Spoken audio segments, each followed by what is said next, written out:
I'm from Mongolia. I'm 15 years old. When I studied in EVA Academy in Cebu, it was really interesting because all teachers and staff taught in English.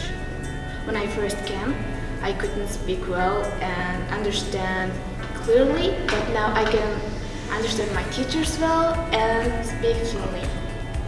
It was really nice. And I also met international friends such as Korean and Japanese.